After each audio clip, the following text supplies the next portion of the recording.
The off-season's been a wonderful recruiting land for us. We've gone big, we've gone bold, we've gone outside the normal parameters of Inner Sanctum recruiting, and we've brought people in from interstate.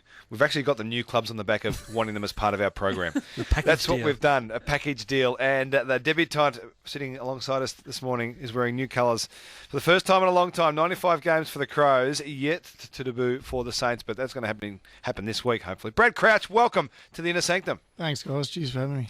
Great to have you with us, mate. You've come a long way to be with us. We know it was more about us than the whole footy thing. I think you wheeled me over the line. How's life back in Melbourne? Ballarat boy, obviously, but how's life back in Melbourne after all those years playing in that crazy town of Adelaide for the Crows? Yeah, it's been good. It's still getting to know the city. Never lived here before, and obviously Ballarat, being a young fella, coming to a lot of my sport down here at different times, but never actually lived here. So it's been really good, and just starting to really settle into it and enjoy it. When you're making these decisions, what are the things that you weigh up? Clearly, there's opportunity. I'm sure the home factor comes in, but what are the things that you do weigh up when you're making these calls? Because we haven't really had anyone that's come from interstate to be part of the Sanctum, have we, before? No. This is all new stuff for us. We want to get really into the nitty-gritty of how this happens. It's all the opportunity. I think, in all seriousness, with the footy side of things, it's just I was really keen for a change, and sort of over the last 3 or 4 years, I was starting to really think about that, and I loved Adelaide as a place, and I love the Adelaide Footy Club as well, but I really wanted to get another chance of playing in a premiership as well, and going close to that. So, I really want to make that a goal by the end of my career. So I've sort of come over here, and I think the story at St Kilda, it's been a long time between drinks for them, and they haven't historically been a successful club at all. So, I really want to be part of something special over here, and that's why I've come over. I want to sort of go, before we talk about St Kilda, go all the way back to Adelaide as a young kid sort of going to the Crows, because you were a highly touted player even then. Just take us through that whole challenging period as a young kid having to go interstate. Yeah, it was. I went over when I was 17. I got drafted, I think, with about 8 weeks to go before my VCE exams. So, that was a challenge in itself. I went after my exams, and then probably the first 2 or 3 years was really hard, being really young as well, learning to sort of fend for yourself in the first year or so, particularly when I was only 17, 18, was pretty tough. I had a lot of support over there as well, though, and, it also helped when my brother come across, I think maybe 2 years after I went there as well. So it was really good with the support I had from my parents, and obviously having my brother there was a massive thing as well. So, I got to love the city and love the club over time, and I really enjoyed my time there. And at this stage too, I think my partner's from Adelaide as well. I'll eventually, the plan is to go back there one day as well and live. So that's the plan at the moment, but depends how much I love Melbourne. So those first few years, I mean, we've spoken about this previously about the coaches you had. I mean, you played. We had Sanderson, you had Walsh, then you had Camporeale, I guess. John Worsfold was there. You had the Dean Bailey situation. It was an extraordinary time. Yeah. Well, there's Pikey as well. Yes. We had through our really good, strong years of footy as well. So it was a very up and down time for us, and for the whole playing group. We had throughout the whole time I was there, a really tight playing group, and I've got some great friendships from Adelaide. I think a lot of that stuff sort of made us a lot stronger, and some real ups and downs. And everything through the camp and all the stuff that happened at the end, where our form went away over sort of from making the grand final in 2017, and picking up Bryce Gibbs, thinking we're going to go again here, and 2 years later we're virtually on the bottom of the ladder and lost 13 straight. It was a bit of a fall from grace and really challenging sort of time for the footy club. So been through a lot, but still got a lot of good mates there and a lot of good memories. The Phil Walsh situation, for someone so young with your family in another state, take us through that experience, because I can't imagine, not just you, but so many other young men that had to cope with your coach, and someone that would made such a big impact on you so quickly was murdered. I just can't begin to think what that was like. Exactly. Share your thoughts and your sort of your experiences, I guess. Yeah, it was it was just a really bizarre thing to happen, and just completely devastating, obviously. And it was hard because we were at the time we were a really young playing group as well, and while she was a really experienced coach and had been in coaching for a long time, and we sort of all looked up to him as that real old sort of father figure straight away. He had that real presence about him that some of the young guys, and particularly ones like myself that were away from home, could go and talk to him about anything, and really we loved him as a coach. We thought he was the absolute best. So it was really disappointing because once he took over, we were really on the right trajectory, and I think our success after them few more years when he obviously wasn't the coach, I think probably it was all on the back of what he was teaching us at that stage, and some of the things he left with us. So yeah, it was bizarre and it was really hard. But at the same time, a lot of us really become closer over it. How'd you find out? I found out I was living with Taylor Walker at the time, and I think it would have been 4:30 in the morning. Taylor was on the phone I could hear him outside on the phone in the hallway, which was bizarre, obviously at 4:30 in the morning. He knocked on my door. I was like, what's going on? And he just said, she's just been murdered. And I was going, what? Like, you're sort of half asleep. So it was pretty confronting.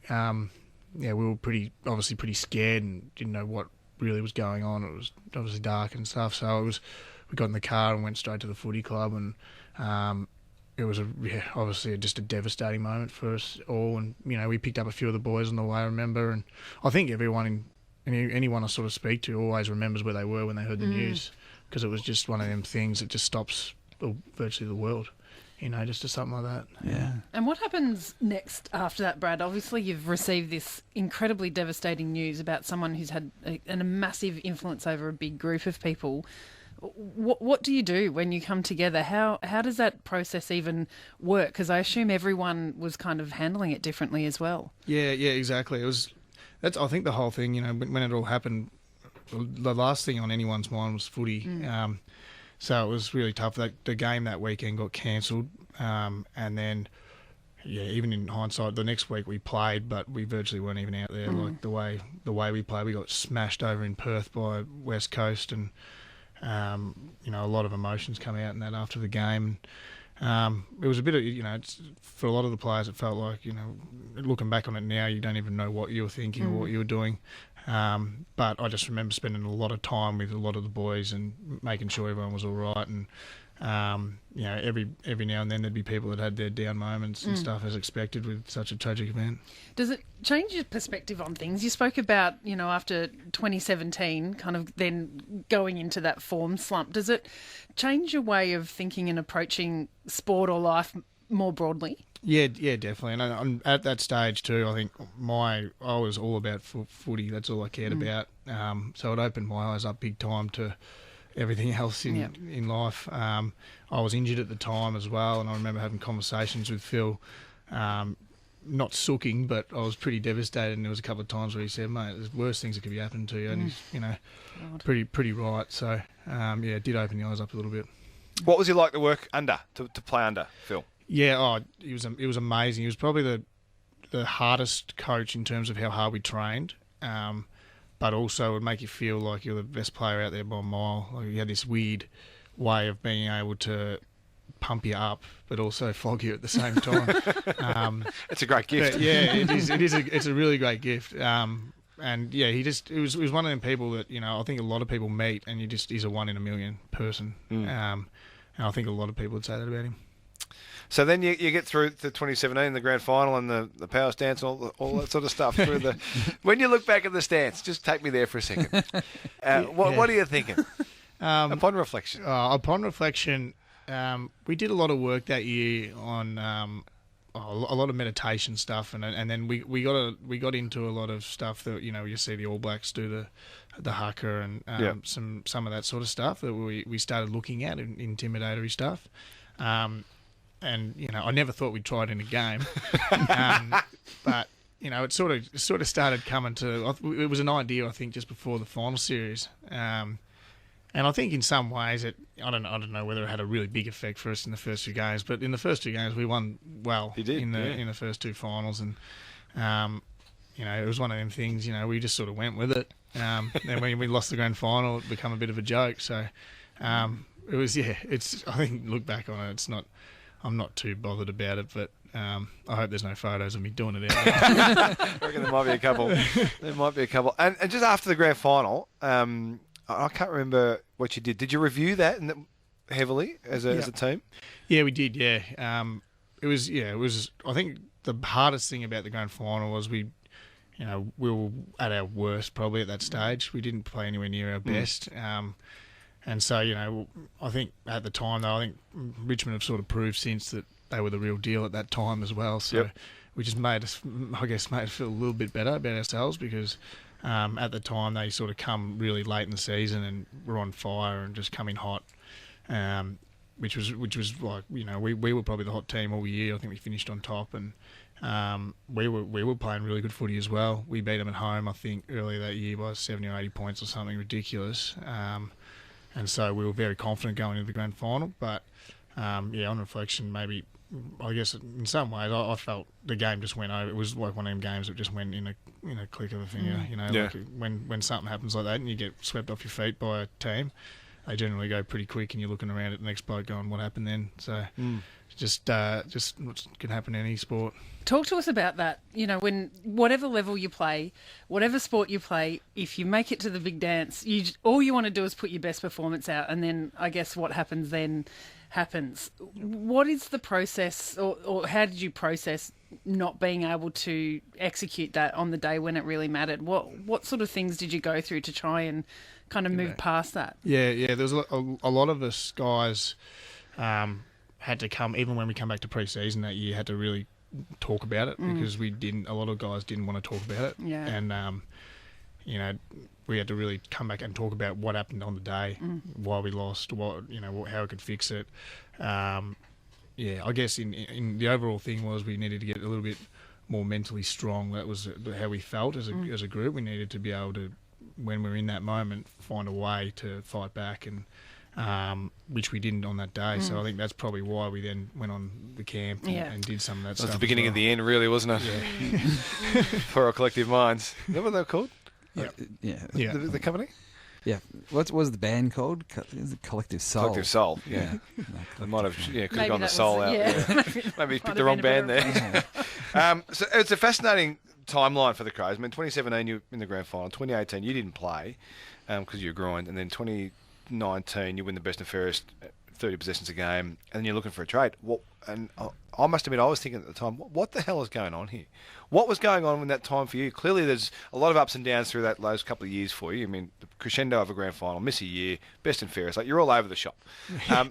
What happened? Why are you here? Yeah, it was a big. I think with me, my contract was always out at the end of last year.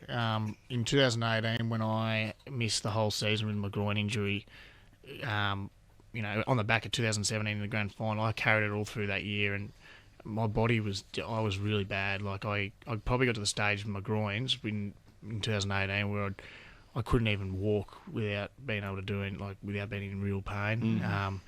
And so, I'd tried conservative treatment with my groins for probably 8 months at that stage, 10 months, and nothing would work. And I honestly thought I'd never play footy again. So I was thinking, I've got one more year on my contract. I'm going to start looking at what else I can do. And so in my head, I was thinking, if my body's 100% no good, at the end of 2020, I can finish up footy, do something else. And I'll give it every chance I can. I can't help. I've just got a career-ending injury. Yep. So that was sort of the way I was thinking 2018, and then 2019 I had the surgery on my groins, which fixed me, and I haven't had a problem since with my groins, touch wood, and then I had a pretty strong year, but also the team had a bit of a bad performance, obviously, when Don stood away from it in 2019, and then 2020 last year we obviously lose the first 13. I had a hammy during the season, a little bit of an interrupted year and tough year, obviously we all did. And it probably got to the stage for me where I was thinking, I'm turning 27 next year.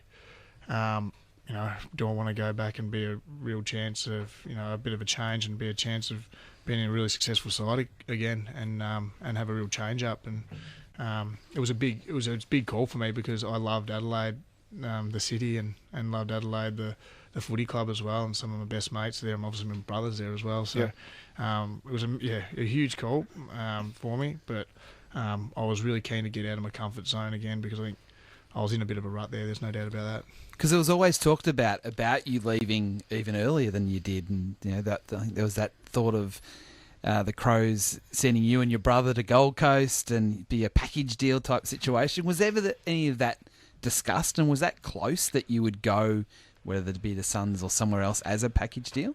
Not as a package deal, no.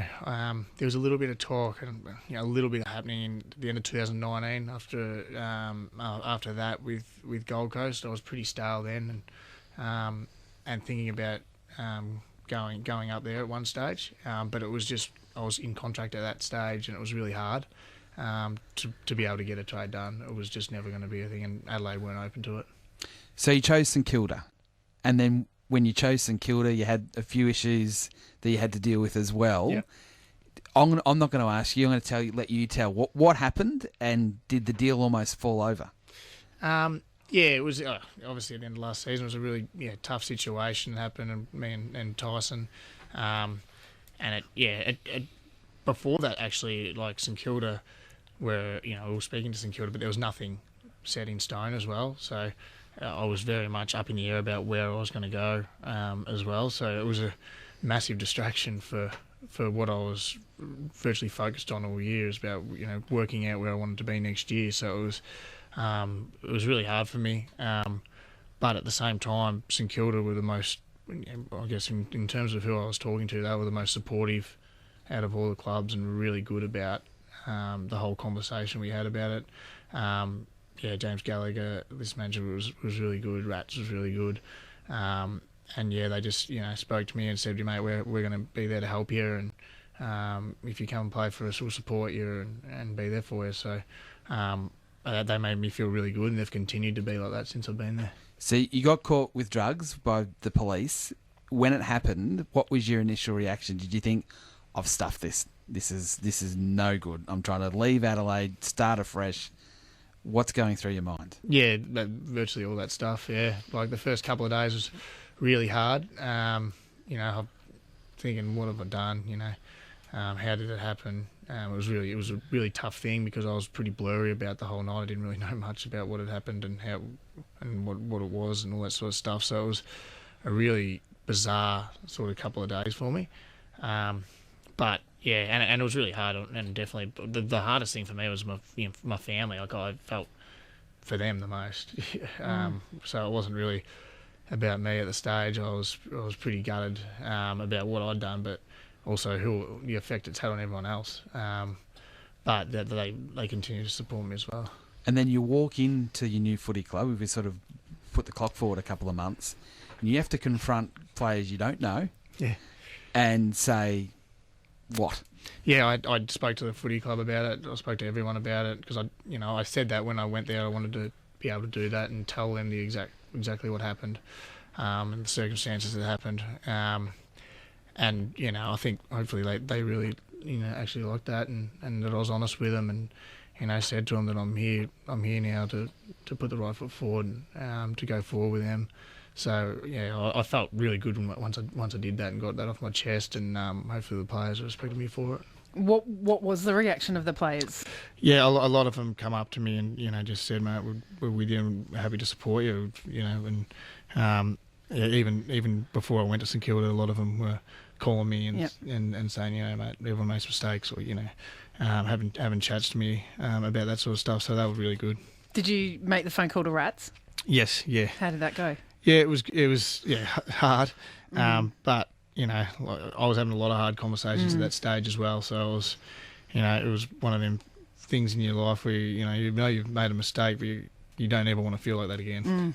Yeah, definitely. And there you play this week against Essendon in new colours. Take us through what you're feeling. Yeah. Hopefully, I'll get picked this week. So I've got to get through training tomorrow. I'm a little bit nervous, I think, but at the same time, I'm pretty excited. Yeah, it's my first game for a new club and a new environment. I'm still learning very much about all the different players and the way they play and our system and everything like that. And I think there's been a lot of new players obviously play the last couple of weeks, and you can see some are really adapting to it, and some are playing really well. And so I'm really excited to play. Hey, mate, we've run out of time, unfortunately, but thanks for being so open with us. Amazing. Normally, Amazing. We don't get too much backstory, but because you knew it on debut, we had to sort of get that out there, and normally it's a bit more fun, a bit more... Can we speak about some fun stuff next time, Brad? We comes will, in? absolutely. We just wanted to get to know Brad, our audience to get to know Brad a bit and what's happened in the last couple of years, because it's been an amazing 4 or 5 year period, really. Yeah. Where you've come from, the team, the club at Adelaide, and now you're a St Kilda player, and I'm sure there's plenty of St Kilda fans out there at the moment. Can't wait to see you out there in the colours on Saturday against the Bombers, 4:35. Check your local guides, Marvel Stadium, Easter weekend. Be great to see you out there, mate. Good luck, enjoy it. Thank you. And can't wait to have you back in the studio. Cheers, boys. Thank you.